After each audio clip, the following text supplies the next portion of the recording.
রকমের অন্যায় অবিচার, জেল, জুলুম, নির্যাতন সবকিছুকে ধৈর্য করে যারা এই পর্যন্ত এসেছে, এখন এই দেশটা ছাত্ররা কোন দলীয় লোক ছিল না। কথা ঠিক না বেটি? ছাত্ররা ছিল কেবলমাত্র অন্যায়ের বিরুদ্ধে দাঁড়ানো এক লড়াকু সৈনিক। তারা বুঝতে পারছে এটা অন্যায় হচ্ছে, তার বিরুদ্ধে তারা দাঁড়িয়েছিল। তা আল্লাহ সুবহানাহু ওয়া তাআলা বুঝ তাদেরকে দান করেছিল, তাদের মাধ্যমে এই দেশকে স্বাধীন করেছে।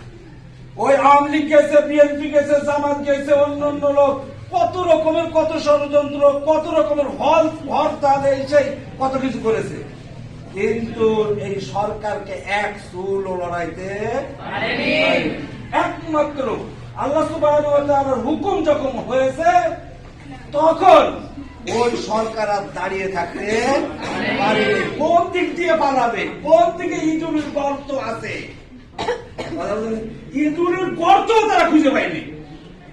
কথা ঠিক না বেরি? এই জন্য অন্যায় এই ফেসিবাদ এর পরবর্তী জেনারেশন যারাই আসবে না কেন তাদেরকে ওইটা মাথায় রেখে দেশকে পরিচালনা করতে হবে।